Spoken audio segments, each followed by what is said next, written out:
한 절씩 교독합니다. 그때에 야곱이 애굽에 곡식이 있음을 보고 아들들에게 이르되 너희는 어찌하여 서로 바라만 보고 있느냐. 야곱이 또 이르되 내가 들은즉 저 애굽에 곡식이 있다 하니 너희는 그리로 가서 거기서 우리를 위하여 사오라. 그러면 우리가 살고 죽지 아니하리라 하매. 요셉의 형 10사람이 애굽에서 곡식을 사려고 내려갔으나 야곱이 요셉의 아우 베냐민은 그의 형들과 함께 보내지 아니하였으니 이는 그의 생각에 재난이 그에게 미칠까 두려워함이었더라. 이스라엘의 아들들이 양식 사러 간 자 중에 있으니 가나안 땅에 기근이 있음이라. 때에 요셉이 나라의 총리로서 그 땅 모든 백성에게 곡식을 팔더니 요셉의 형들이 와서 그 앞에서 땅에 엎드려 절하매. 요셉이 보고 형들인 줄 아나 모르는 채 하고 엄한 소리로 그들에게 말하 이르되 너희가 어디서 왔느냐. 그들이 이르되 곡물을 사려고 가나안에서 왔나이다. 요셉은 그의 형들을 알아보았으나 그들은 요셉을 알아보지 못하더라. 같이 읽겠습니다. 요셉이 그들에게 대하여 꾼 꿈을 생각하고 그들에게 이르되 너희는 정탐꾼들이라 이 나라의 틈을 엿보려고 왔느니라. 자, 오늘 본문은 가나안 땅의 기근 때문에 야곱의 아들들이 애굽에 양식을 사러 갔다가 요셉과 마주하게 되는 내용입니다. 요셉이 애굽의 총리가 된 때에 7년 풍년과 그 뒤에 극심한 7년 흉년이 있었습니다. 애굽 지역에 해당되는 게 아니라 전 세계적인 그런 흉년이었습니다. 창세기 41장 56절 57절에 보면 앞부분 보면 온 지면에 기근이 있음에 요셉이 모든 창고를 열고 애굽 백성에게 팔세 애굽 땅에 기근이 심하며 각국 백성도 양식을 사려고 애굽으로 들어와 요셉에게 이르렀으니 기근이 온 세상에 심함이었더라. 그렇게 말씀합니다. 그러니까 온 세상에 지금 기근이 임하니까 사람들마다 굶어 죽지 않으려고 요셉에게 가서 양식을 사 먹었는데 가나안 땅에 있던 이 야곱의 가족들도 지금 기근 때문에 애굽에 있는 이 요셉에게 지금 양식을 사러 왔다는 겁니다. 그러니까 가나안 땅에도 심각한 기근이 있게 되었습니다. 그래서 양식을 구하기 위해서 야곱의 아들들이 애굽에 내려가게 됩니다. 오늘 본문 1절 2절을 보면 그렇게 얘기합니다. 그때에 야곱이 애굽에 곡식이 있음을 보고 아들들에게 이르되 너희는 어찌하여 서로 바라보고만 있느냐. 야곱이 또 이르되 내가 들은즉 저 애굽에 곡식이 있다 하니 너희는 그리로 가서 거기서 우리를 위하여 사오라. 그러면 우리가 살고 죽지 아니하리라. 그렇게 말씀합니다. 애굽으로 내려가서 양식을 사오라라는 그런 이야기입니다. 이것은 우선적으로 야곱의 가족들이 애굽으로 내려가게 되는, 그래서 애굽으로 내려가서 큰 민족으로 이루게끔 하려는 하나님의 섭리에 의한 일하심입니다. 야곱의 가족들을 결국 애굽으로 내려가도록 만들기 위한 하나님께서 일하시는 내용이라는 겁니다. 하나님께서 믿음의 조상 아브라함에게 그의 자손이 큰 민족을 이루어 하늘의 별과 같이 바다의 모래알 같이 많게 해주겠다, 번성하게 해주겠다 하는 약속하셨습니다. 그런데 이 약속을 이루기 위해서 하나님은 흉년과 기근을 사용하신다는 거예요. 야곱의 가족들을 가나안에서 애굽으로 이주하게 하셔서 결국 이 약속을 이루신다는 겁니다. 당시 이 야곱의 가족은 70명 밖에 되지 않았습니다. 그런데 70명 밖에 되지 않는 이 야곱의 가족들을 하늘의 뭇별과 땅의 모래알같이 많이 번성시켜서 약 200만 명으로 만들 수 있는 곳은 그 당시에 비옥한 땅이었던 애굽 땅밖에 없었습니다. 뿐만 아니라 애굽 사람들은 목축을 천하게 여겼기 때문에 그 애굽 땅에 가서 살더라도 애굽 사람들과 섞이지 않고 이스라엘이라는 이 신앙의 순수성과 민족의 순수성을 지킬 수 있는 그런 장소였습니다.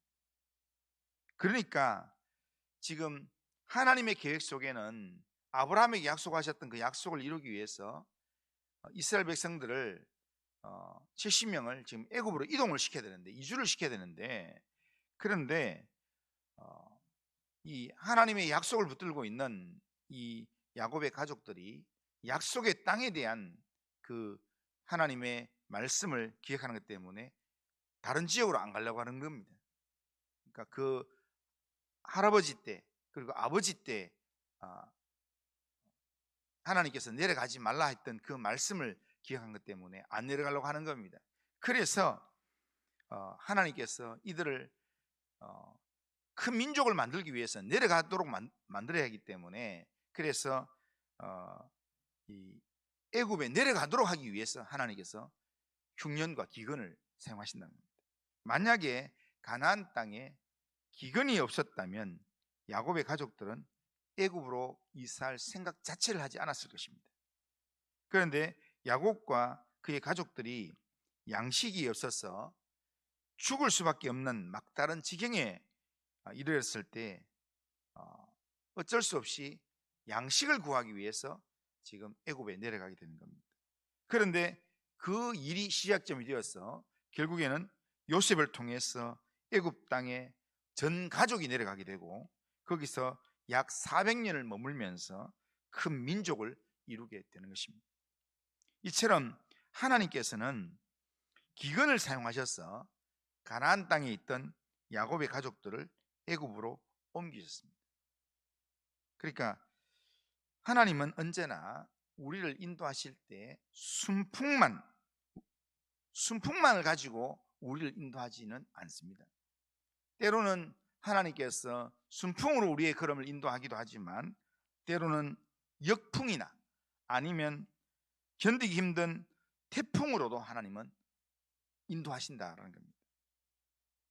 바울이 이 로마서 27장, 사도행전 27장에 보면 죄수의 몸으로 이 가이사랴에서 로마로 압송이 될 때, 그때 겨울을 지나고 가야 된다, 뭐 이런 여러 일들 말도 있고 날씨가 안 좋다 이렇게 했는데 결국 선장이 고집을 부려서 결국 이렇게 하면 죽을 수도 있다고 이야기했는데 불구하고 결국 괜찮다고 하다가 결국 유라굴로라는 광풍을 만나는 것 때문에 지금 이 가이사랴에서 이 그리스까지를 단시간에 가게 됩니다.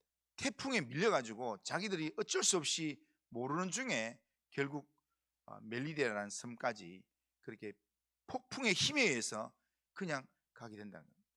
그러니까 배가 파선할 지경에 되어서 그들이 우연찮게 가봤더니 거기가 이 로마의 영내인 멜리데 섬이었다는 겁니다. 그리고 거기서 있다가 거기 전도하고 그리고 로마로 바로 들어가는 겁니다. 그러니까 하나님께서 우리를 인도하실 때는 늘 순풍만 이용하는 게 아니라 하나님 때로는 역풍이나 때로는 우리가 감당하기 힘든 태풍까지도 하나님께서 사용하신다는 겁니다. 그러기에 우리를 하나님께서 인도하실 때 우리를 위해서 놀라운 방법으로, 우리가 생각지 못한 방법으로 인도하시는 이런 하나님을 우리가 의지하기만 하면 됩니다. 우리가 하나님을 의지하고 하나님의 말씀에 민감하게 귀를 기울이기만 하면, 어제는 하나님께서 가나안 땅에 머물러라 이야기했지만 오늘은 하나님께서 내려가라 이야기할 수도 있습니다. 그런데 어제 하나님께서 가나안 땅에 머물러라, 아무리 기근이 있더라도 내려가지 마라 라고 했다고 오늘도 어제 한 말씀 붙들고 오늘 계속 그렇게 산다면 하나님의 인도하심을 오늘 받을 수 없다는 겁니다. 하나님의 인도는요, 매일 받아야 돼요. 매일. 오늘 내게 주시는 말씀으로 오늘을 살아내고, 내일 주시는 말씀으로 또 내일 살아내고, 그렇게 해서 매일매일 하나님께서 내게 주시는 말씀을 따라서 살아가는 것, 그게 하나님의 백성의 정체성입니다. 야곱의 아들들은 양식을 구하기 위해서 아버지의 명을 따라서 애굽으로 내려갔습니다. 그런데 야곱의 아들들이 애굽에 내려간 것은 아버지의 양식을 구해오라는 명령 때문에 내려갔지만 궁극적으로는 요셉의 꿈이 이루어지도록 하려는 하나님의 뜻이 거기에 있었습니다.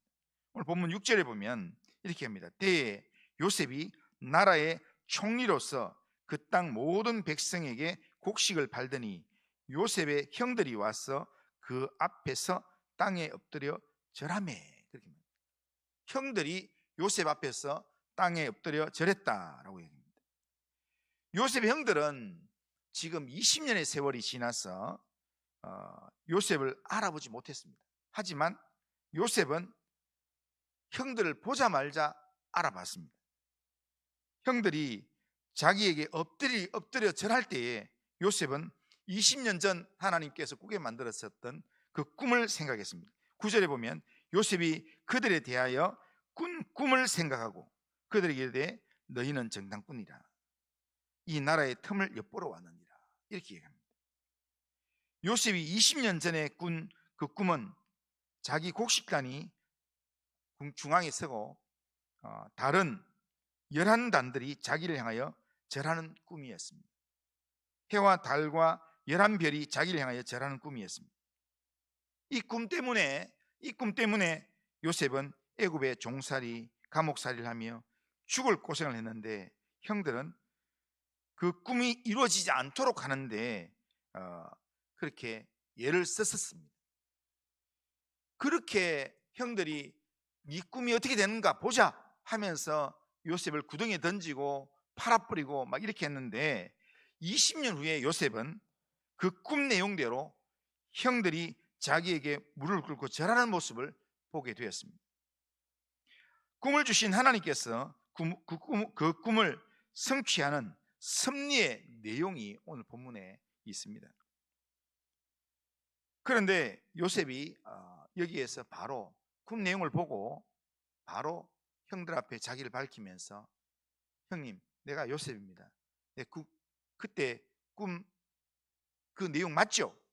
하면서 바로 밝힐 수 있는 상황인데, 그런데 밝히지 않았던 것은 형들의 성향을 알고, 그리고 지금 왔던 사람 형들은 10명입니다. 그런데 요셉이 꿈꾸었던 내용은 11명의 형제가 곡식단이 자기한테 절하고, 그리고 또 해와 달과 별들이 자기한테 절하는 모습 속에서 분명히 야곱의 생각 속, 요셉의 생각 속에서는 베냐민도 여기 와야 되고, 그리고 아버지와 온 가족들이 여기 와야 된다라는 그 마음이 있는데, 지금 내가 밝혀서는 형들이 지금 이 자기가 요셉인 줄 알면은 아버지한테 거짓말했는 게 들통나기 때문에 더 이상 한번 왔다가는 안 올 거다라는 생각에 오도록 만들기 위해서 이제 요셉이 이제 작전을 짜게 되는 겁니다. 그렇기 때문에 지금 기근을 통해서 야곱의 가족들을 결국에는 이 애굽에 한 발, 두 발, 그래서 온 가족이 다 들어오게끔 만드는 이 하나님의 일하심을 우리는 볼 수 있어요.